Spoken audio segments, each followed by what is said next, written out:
गुजरातच्या गोध्रा रेल्वे स्थानकावर साबरमती एक्सप्रेसच्या S6 क्रमांकाच्या बोगीचे सर्व दरवाजे खिडक्या बंद करून बाहेरून ती बोगी पेटवण्यात आली। या बोगीत अयोध्येहून घरी निघालेले कारसेवक प्रवास करत होते। 27 फेब्रुवारी 2002 रोजी सकाळी 7:45 वाजता घडलेल्या या भीषण अग्निकांडात तब्बल 59 हिंदू कारसेवकांची राख झाली। यात 27 महिला आणि 10 मुलांचा देखील समावेश होता। या घटनेनंतर गुजरातमध्ये भीषण दंगल उसळली होती।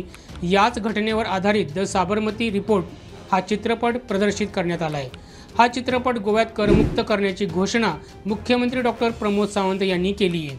अयोध्येत श्रीराम मंदिर उभं राहावं यासाठी फेब्रुवारी 2002 मध्ये विश्व हिंदू परिषदेने एका महायज्ञाचं आयोजन केलं होतं। या महायज्ञाला देशभरातून हजारो कारसेवकांनी उपस्थिती लावली होती। हा यज्ञ आटोपून साबरमती एक्सप्रेसनं कारसेवक आपल्या घरी जात होते। मात्र गोध्रा रेल्वे स्थानकावर एका मोठ्या जमावानं भीषण हत्याकांड घडवून आणलं।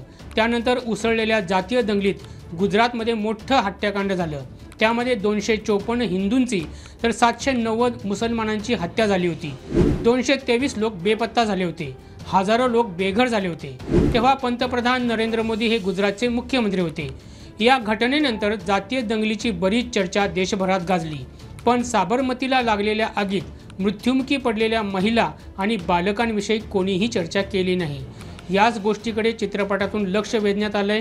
हा चित्रपट गोव्यात टॅक्स फ्री केला जाईल अशी घोषणा मुख्यमंत्री डॉक्टर सावंत यांनी केली आहे। द साबरमती रिपोर्ट्स मूवी पळयल्या उपरांत हांव म्हाज्या बरोबर म्हणजे अध्यक्ष बाकी सगळे हांच्यांनी पळयल्या उपरांत एक्चुअली मूवी जी आसा हो ट्रू स्टोरीचेर खूब कमी लोक मूवी तयार करता। ही ट्रू स्टोरीचेर मूवी तयार केल्ली आनी हो फॅक्ट्स लोकां पर्यंत पावपाक जाय। गोंय सरकार ही मूवी टॅक्स फ्री करपाचो विचार करता। थोड्या दिसाच्या मदीं हाजे टॅक्स फ्री करपाचे नोटिफिकेशन्स येतले। हा व्हिडिओ जास्तीत जास्त लाईक आणि शेअर करा। तसंच गोव्यातील घडामोडी नेमकेपणाने जाणून घेण्यासाठी आमच्या YouTube चॅनलला सबस्क्राईब करा।